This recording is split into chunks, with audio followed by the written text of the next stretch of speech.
Pete Martin. Thanks for watching. If you're interested in other videos of mandolin, fiddle, improvisation, and many other musical subjects, click the subscribe banner below. And if you want to be notified when I post new videos, click the bell icon right next to it.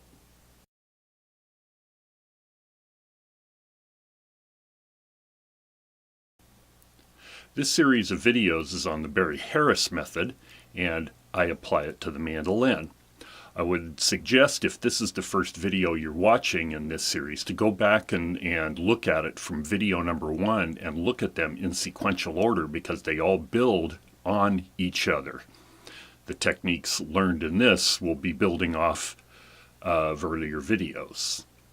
There's a PDF that goes with this video, so email me and request Barry Harris video number 5, dominant scale extra notes.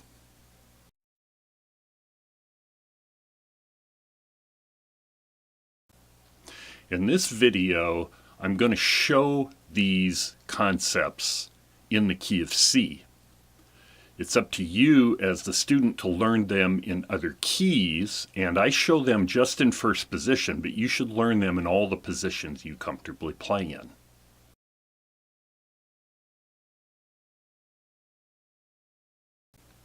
In video 1, we looked at the dominant scale and how Barry has people practice to get that scale in their hands and to have other phrases built off of that scale that they can use in their improvising.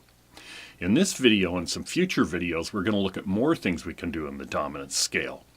Quite often, bebop players will play chromatic phrases, and Barry calls these extra notes, and he likes to teach a certain way of how they are used.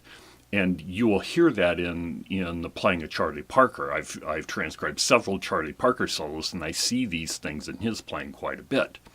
So that's what we'll look at here, is these extra notes. And these extra notes are almost always used on descending dominant scales. So that's how we will look at them in this video.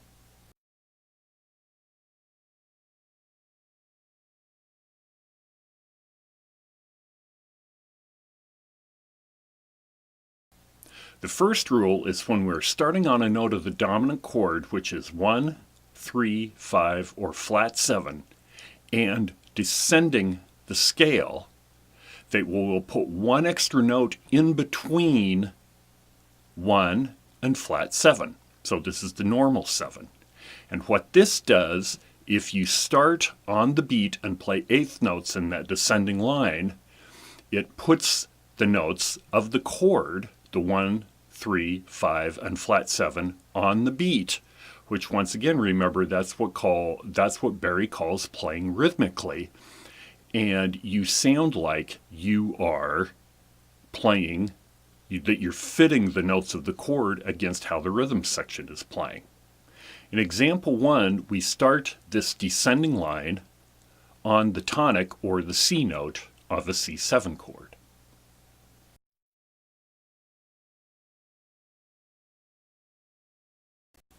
2, 3, 4.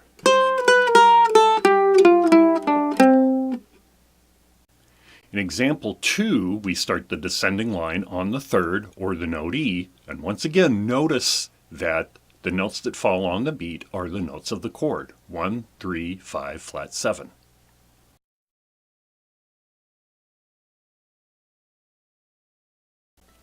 2, 3, 4.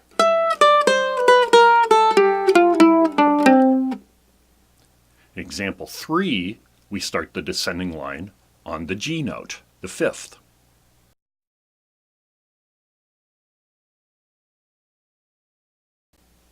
2, 3, 4.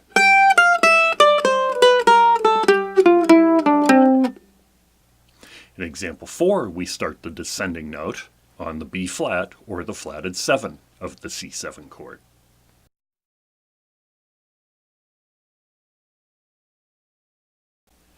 2, 3, 4.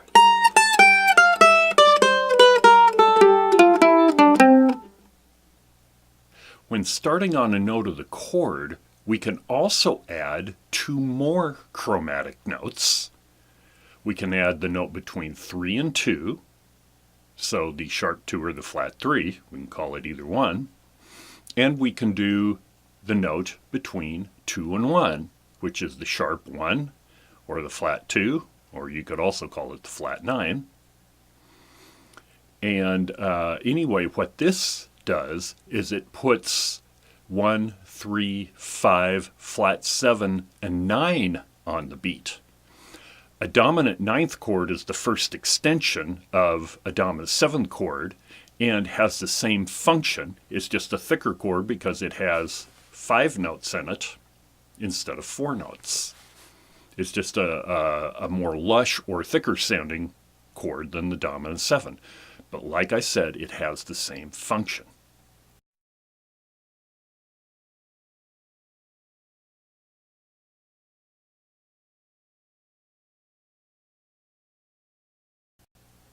So this is rule 2. When descending the dominant scale and starting on a note of the chord, 1, 3, 5, or flat 7, we can add 3 chromatic notes. Once again, in between 1 and flat 7, in between 2 and 1, and in between 3 and 2. So in example 5, I do this starting on the root, and you can see that here.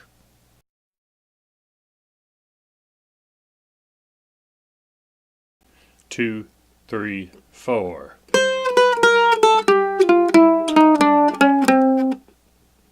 In example 6, I play the 3 extra notes, and I start on the third or the E note of the C7 chord.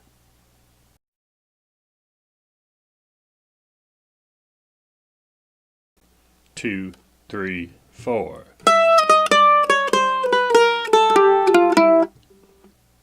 In example 7, I start on the 5th or the G note of the C7 chord. You can see that here.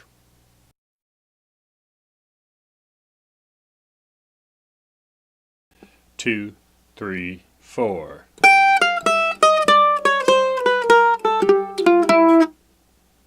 In example 8, I start on the flat 7 or the B flat note of the C7 chord.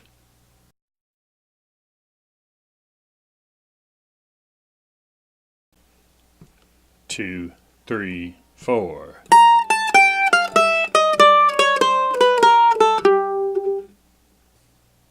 Rule 3 is when you start the scale on a non-chord note, which is 2, 4, or 6, you do not add any extra notes. When you do this and you go past the flat 7, at the point the flat 7 comes in, you'll line back up where the notes of the chord are on the beat.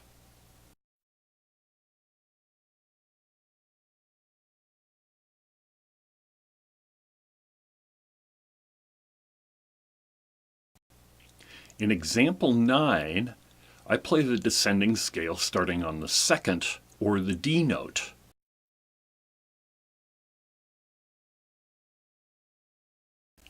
Two, 3, 4.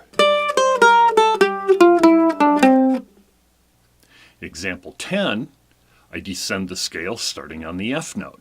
Once again, when we get to B flat or the flatted 7, look how the notes line up again, with the notes on the beat being the notes of the chord.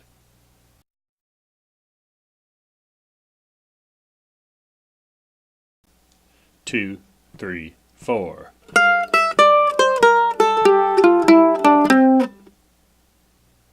In example 11, I descend the scale starting on the A note or the 6th.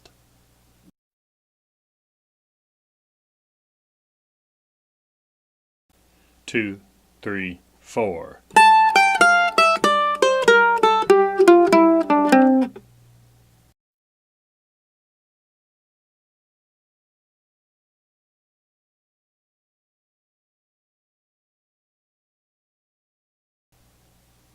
Rule number 4 is if I'm descending the dominant scale and I start on either 2, 4, or 6, I can add 2 extra notes. Those extra notes are between 2 and 1, and then 1 and flat 7. In example 12, I start the descending run on the D note and add the 2 extra notes.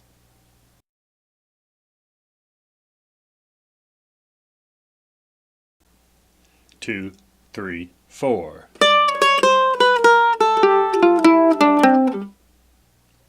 In example 13, I descend starting on an F note and add the same 2 extra notes.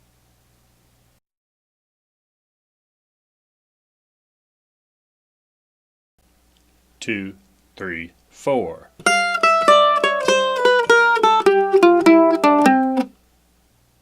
In example 14, I descend starting on the A, or the 6th, with the same 2 extra notes.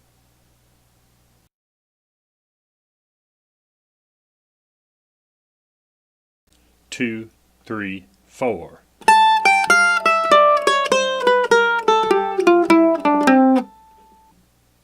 When a different phrase is played leading into a descending dominant scale, the note that first falls on the beat of the descending dominant scale is the note that the rules apply to. So in example 15, I'm going to play a phrase that leads into an E note, which is the third of the C dominant scale, and then start descending from there. Because the third is on the beat, I can use the 3 extra note rules, and that's what I do. So we see this whole phrase in example 15 here.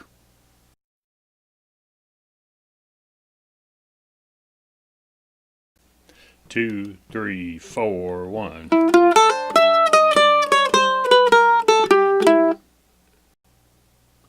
So once you get comfortable with these in the key of C, then move them to different keys, and eventually all the keys, and like I said earlier, eventually all the positions that you comfortably play on the mandolin.